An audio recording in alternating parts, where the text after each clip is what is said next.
there's lots of things about your life that you know aren't right, that you could fix, but you won't. Who knows why? You don't have the discipline or the vision or the courage or the integrity of character or the maturity, or God only knows the reasons. But there are some things that you're doing wrong or not doing that you could fix, that you would fix. And you have to sit and ask. And I think it's the reflection of the New Testament idea that if you knock, the door will open, and if you ask, you will receive. It's a very interesting line because it sounds like something that's naively optimistic. It sounds like it's representing God as, the granter of wishes in some sense. But I don't believe that's what it means at all. I think what it means is that if you actually want to know something, and you actually want to devote yourself to something, if you're willing to make the proper sacrifices, right, and reorient yourself, that you can move towards what you're aiming at. And I can tell you that if you ask yourself in all humility how it is that you could be better and what you could do in a small way to move in that direction, that first of all, you will receive an answer about what you're doing wrong. It's not that much different than thinking. We don't regard that as particularly miraculous. Like, you can ask yourself a question and come up with an answer. But if you ask yourself a question about how it is that you're lesser than you could be and what you could do about that, you'll find out.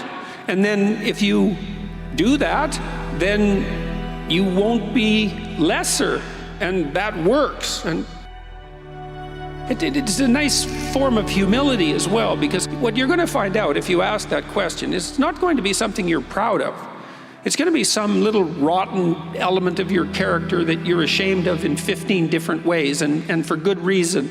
And even the attempt to triumph over it isn't going to be something that you're going to be able to trumpet proudly to your friends and your family, because, to fight off something that's shameful is a private affair in some sense, but you can do it.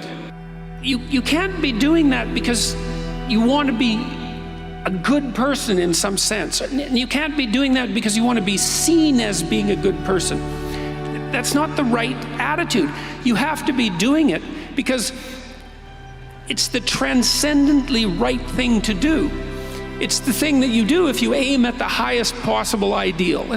And the other thing that's so lovely about that is you're not going to do anyone any harm. If you find out something that you're lacking, if you discover something you're lacking, well, first of all, great, you've discovered something you're lacking, and you need that thing you're lacking because life is difficult. It's going to call everything that there is out of you. And so you need that thing that you're lacking, and then you can work on it incrementally and humbly, humbly meaning you can work on it in the way that someone as flawed as you could work on it successfully. And then it works. And then things get better. They tend to get better and better. And so that's very practical and very much in keeping with psychotherapeutic practice and wisdom. And I would say you can have what you want and need, assuming you're taking care of yourself, right? Assuming that you're starting out with the proper attitude towards yourself, which is that you're worthy of care and respect, and there's something to you that's valuable that at least could be developed. You need to give yourself that amount of credit, like you would with anyone that you might be willing to attempt to care for and love. And then the next question is, all right, you can have what you want, but you have to specify it. What would you like from your friends 3 to 5 years down the road? What would you like your friendship network to look like? Well, how would you like your career to shape itself? How are you going to take care of your family? And then what about children and a long-term mate, a wife or a husband? What are you going to do with your time outside of work that's useful and engaging and meaningful and productive? How are you going to take care of yourself mentally and physically? And how are you going to withstand temptation so that it doesn't take you down in the particular way that temptation might take you down? You have what you need and want to make your life what it needs to be so that you can be a good person in the face of the suffering of life. what does it look like? So you wake up in the morning, your consciousness reemerges on the stage of existence.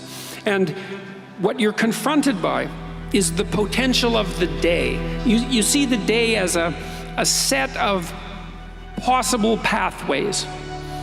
You could do this, you could do that, you could not do this, you could not do that. And your conscience speaks to you too, almost immediately, I would say, upon awakening.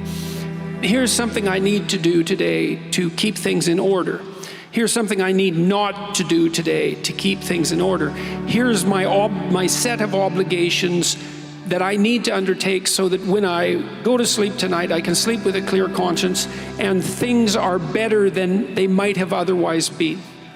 And so what you see in front of you is the potential of the world. And consider for a moment the multitude of your faults and the direction those faults could pull you in. And everyone knows that. Everyone has a sense of how they would fall apart in their own particular manner, with their own particular weaknesses. And so now you have something to aim at. You have a purpose, right? And that's motivating. The part of the human being that leads us to redemption is the part of us that dies when it's in error and is reborn as something better and new. And I think that's true practically and scientifically and metaphysically. It's true at every level of existence. No one knows enough to be certain of anything in some sense. And what you do as you pursue the adventure of your life, if you do pursue it, is to wrestle with those questions of ultimate meaning.